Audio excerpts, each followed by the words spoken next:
तो वहीं रुक करेंगे अगली खबर की ओर, जहां सुप्रीम कोर्ट के निर्देश के बाद अब रुद्रप्रयाग गौरीकुंड हाईवे पर तिलवाड़ा कस्बे में 10 मीटर चौड़ीकरण सहित 2 बाईपास और अन्य रुके हुए कार्य शुरू हो जाएंगे।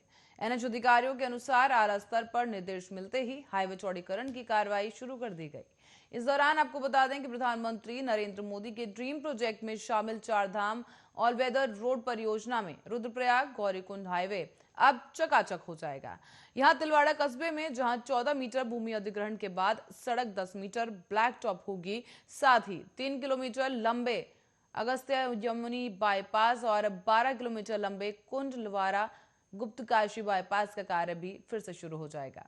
ये दोनों ही जगहों पर पिछले लंबे समय से कार्य रुका हुआ था। साथ ही प्रसिद्ध इतिहासकार और पर्यावरणविद प्रोफेसर अजय रावत का कहना है कि चारधाम राजमार्ग केवल भू राजनीतिक कारणों से ही नहीं बल्कि स्मारक दृष्टि से भी देश के लिए बेहद अहम है।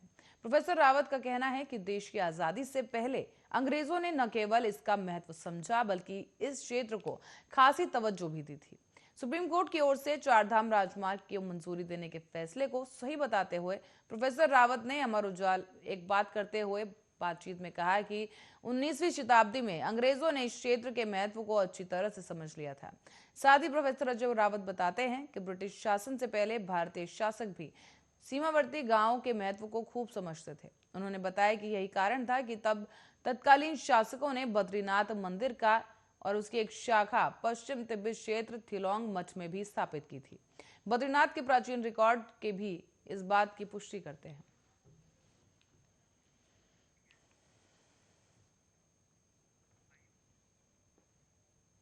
तो वहीं देश के सरकारी बैंकों के प्रस्तावित निजीकरण के खिलाफ 9 बैंक संगठनों के महासंघ United forum of bank unions के आह्वान पर आज और कल राष्ट्रीयकृत बैंकों में बैंक कर्मी हड़ताल पर रहे।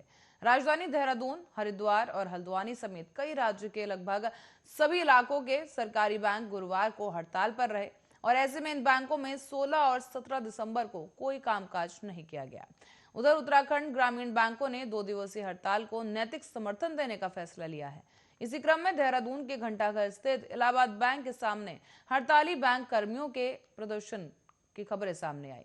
बैंक कर्मियों ने कहा कि शीतकालीन सत्र में बैंकिंग अधिनियमों में परिवर्तन कर सार्वजनिक क्षेत्र के बैंकों का निजीकरण करने की सरकार की मंशा का हम सख्त विरोध करते हैं।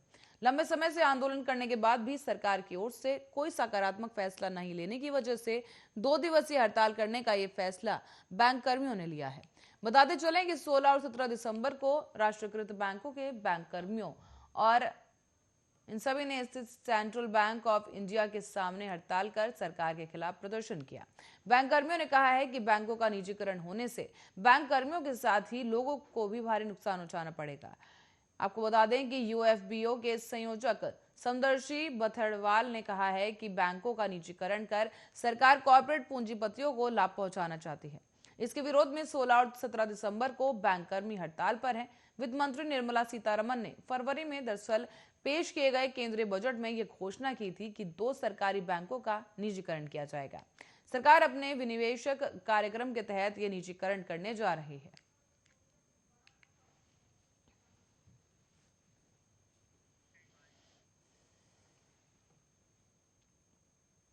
और इन सबके बीच एक अच्छी खबर भी सामने आ रही है जो कि बता दें कि नए साल से जुड़ी है। नए साल के जश्न मनाने के लिए उत्तराखंड तैयार हो गया है। पर्यटक स्थलों में अभी भी कारोबारियों ने तैयारियां शुरू कर ली हैं। साथ ही आपको बता दें कि नैनीताल और मसूरी जैसी जगहों पर जो कि टूरिस्ट स्पॉट में होटल बुकिंग की शुरुआत कर दी गई है, जिसमें जिम कॉर्बेट पार्क से सटे होटल और रिजॉर्ट नए साल के लिए पैक हो गए हैं। नैनीताल में पर्यटन कारोबारियों ने नए साल के स्वागत को लेकर तैयारियां भी शुरू कर दी। इसी बीच अधिकांश होटल में 50% तक एडवांस बुकिंग भी की जा चुकी है, लेकिन अभी भी पर्यटन कारोबारियों को प्रशासन के स्पष्ट दिशा निर्देश का इंतजार है। बताते चलें कि नैनीताल, भवाली, भीमताल, मुक्तेश्वर, रामगढ़ जैसे पर्यटक स्थलों पर सैलानियों के स्वागत को लेकर सजावट और अन्य तैयारियां शुरू कर दी गई हैं। नैनीताल और आसपास के क्षेत्रों में लगभग 700 होटल हैं, गेस्ट हाउस और होमस्टे लेकर संचालित किए जा रहे हैं और ऐसे में नैनीताल समेत आसपास के पर्यटन स्थलों पर हर वर्ष क्रिसमस और 31st की पार्टी करीब 50 करोड़ का कारोबार करती है और ऐसे में इस बार बुकिंग कम होने के कारण पर्यटन पर प्रभाव पड़ने की संभावनाएं बनी हुई है। लेकिन आपको बताते चलें कि क्रिसमस और 31 दोनों ही दिनों में वीकेंड पड़ने के कारण पर्यटन ठीक रहने की अपेक्षाएं भी की जा रही हैं। ऐसे में नए साल के स्वागत के लिए कॉर्बेट में सैलानियों का जमघट लगने की प्रबल संभावना है। कॉर्बेट से सटे होटल और रिजॉर्ट नए साल के लिए पैक हो गए हैं। पर्यटन कारोबारियों के अनुसार नए साल पर करीब 30,000 पर्यटक रामनगर आ सकते हैं। इसके लिए होटल और रिजॉर्ट को तैयार कर दुल्हन की तरह सजाया जा रहा है। सुरक्षा व्यवस्था को देखते हुए पुलिस भी अभी से अलर्ट मोड पर है। साथ ही बुधवार को रिजॉर्ट एसोसिएशन के अध्यक्ष हरिमान सिंह ने बताया कि वर्तमान समय में होटल और रिजॉर्ट्स की बुकिंग 95% तक हो चुकी है।